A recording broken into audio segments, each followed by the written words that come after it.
differing stories here about maybe the causes of autism, and maybe they're not warring, maybe they go together. Shall we start with the sperm story? Yeah. Um, the headline on this story is Biomarkers in a Father's Sperm Linked to Offspring Autism. And it's fairly dense. So I'm going to let you help me break it down, Shannon. Um, that biomarkers in human sperm have been identified that can indicate a propensity to father children with ASD. Now that's simple enough, but these biomarkers are epigenetic. And Shannon, do you have a good definition of epigenetic?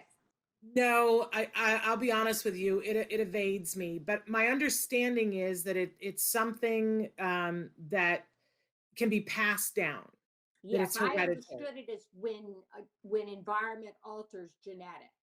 There we go. But what I got out of this study is that they looked at 100 men, and Hmm. they were looking at specific DNA methylation regions. And we know that methylation is when your body is able to take out environmental things and take out the trash. We Right. all are exposed to environmental toxins. And we were in every single generation. But our body's ability to take in, like, you inhale the truck that's going by, and your body has to process that toxin and sweat it out, or somehow move it out of your body so that it doesn't reside in your body and build up to toxic levels. And we know that our kiddos on the autism spectrum have a methylation problem. Their bodies don't take out the trash as well as other individuals.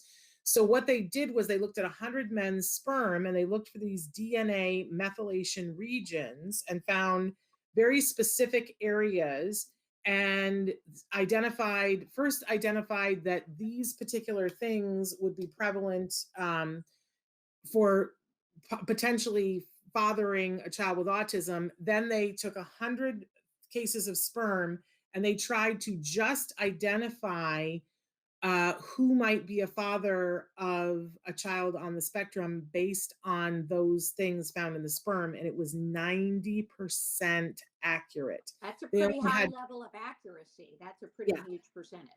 yeah. And now they are saying it's just 100 men, and they had two false negatives, so they need to go back and do a bigger sample. But 90%, that's, you know uh that's big.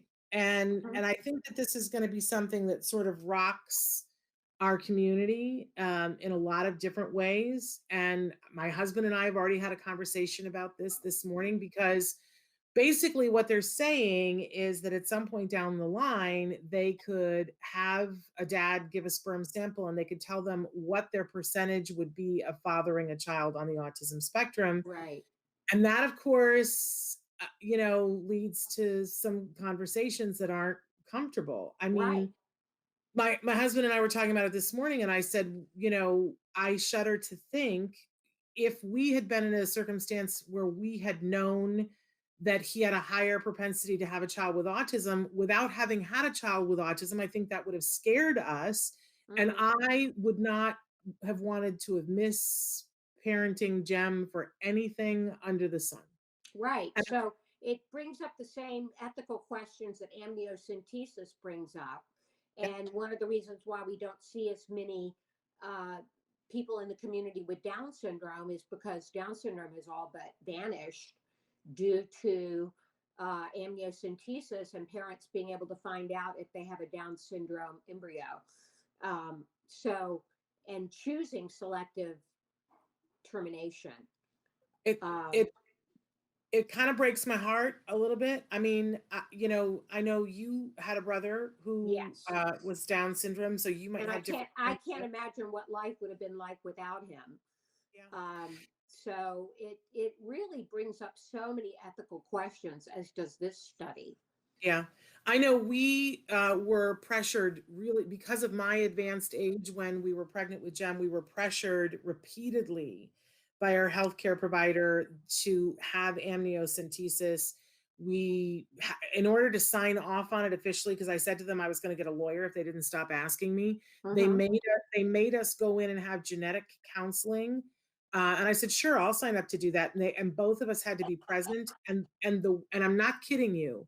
The woman who did the genetic counseling for us was a thalidomide baby. Oh, isn't that And an interesting twist? right. And I said, man, that's really so you have to sit there for an hour with an incredibly intelligent, compassionate young woman who had no arms or legs. She had hands and feet, but no arms or legs because she was a thalidomide baby, and talk with her about what the choices were that you were making. And we, at the end of it, said, we're not going to have an amniocentesis because if he's Downs, we're keeping, so there's no reason to check. But I know everybody feels differently about these things. Hey, thanks for watching Autism Live. To subscribe, click here. And if you'd like to check out some more of our videos, click here.